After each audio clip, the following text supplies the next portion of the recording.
como eu disse, ainda nessa esteira do imobiliário e também com o misto do fiscal, que é a minha área de maior devoção, vou explicar para vocês uma coisa que acontece aqui em termos de finanças. No Brasil, nós temos uma matéria do direito que trata do direito real, tá? E dentro da perspectiva do direito real, que é o direito da coisa, do objeto, existem dívidas que dizem respeito ao bem e não a uma pessoa. Um exemplo disso, clássico, é o imóvel.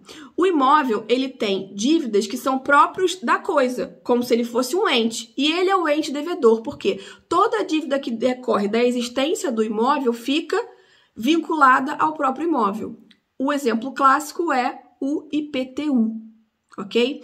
Por que eu estou tratando disso? Porque em Portugal, muito embora a fiscalidade seja parecida, existem diferenças sérias no processo de execução de dívida, principalmente no que diz respeito ao poder de execução, a executoriedade das finanças, que é o equivalente no Brasil à Receita Federal, ok?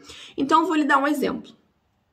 E é um exemplo que aqui me assusta muito. E apesar de existir uma decisão do Tribunal Superior que condena essa prática, reiteradamente ela acontece e impacta negócios de natureza imobiliária. Vamos lá, do que eu tô falando? Você chegou muito lindo e faceiro, quero comprar um apartamento em Portugal. Foi até uma imobiliária e a imobiliária apresentou o imóvel. O imóvel estava perfeito. Ele não tinha nenhuma dívida relativa ao imóvel, ou seja, pagou os tributos à prefeitura, pagou os tributos às finanças. Se você tira a certidão do bem, aparece lá ele muito bonito na foto. No entanto, aquele vendedor, veja só, tem uma dívida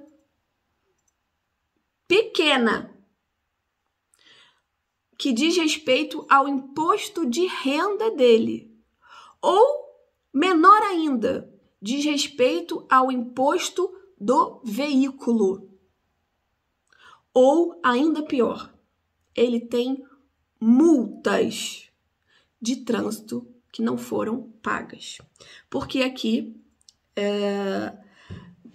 na verdade, não são multas, são taxas, portagens que não foram pagas. Porque aqui é permitido você passar numa via com a catraca livre e ninguém vai te barrar. No entanto, se você não paga aquela portagem, você tem tantos dias, acho que é cerca de uma semana, aquilo entra num cadastro de quem administra a rodovia que vai te cobrar. O problema acontece nas mudanças de domicílio, porque é comum um imigrante, e é comum um português, mudar de domicílio. E não necessariamente, quando ele muda de domicílio, ele informa o órgão responsável pelo cadastro do veículo. Quem lembra de fazer isso, gente? Vender um imóvel, mudar de casa e informar o Detran. Olha, me mudei de casa. Então, o que vai acontecer? Essa multa, pelo não pagamento da portagem, vai bater na sua casa antiga. E olha o problema aqui. Quando bate na sua casa antiga, o correio vai lá uma vez, não te encontra. Deixa um aviso de correspondência. Tem outra pessoa morando lá, que também não estava em casa para dizer que você não mora mais ali. E aí o correio diz, olha, tem uma semana para tirar esse documento nos correios. Você não vai porque você não foi avisado. E aí ele volta uma segunda vez. Você, de novo, não está na residência, porque você não mora mais ali. Ele dá você por notificado, ok? Aquilo volta para o órgão de cobrança das rodovias, que é a Sende, a exemplo.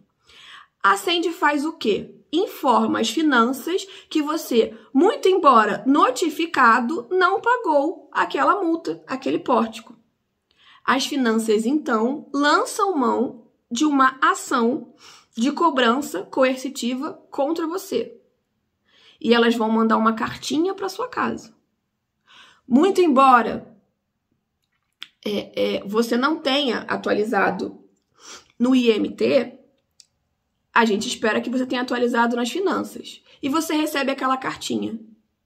O que aconteceu? Infelizmente, você viajou naquele período. Passou o prazo para você pagar aquela coima. E ela vem pesada. Às vezes é um pórtico de 10 euros e quando você vai pagar aquela multa, é uma multa que virou 81, a exemplo. Você não viu, você estava viajando, você foi para Luxemburgo, você foi para a França, você foi ao Brasil e você não viu. A sua conta é penhorada. Nesse processo todo, você está vendendo uma casa. O que vai acontecer? Quando você chegar para o dia da escritura, porque essas coisas acontecem assim, tá?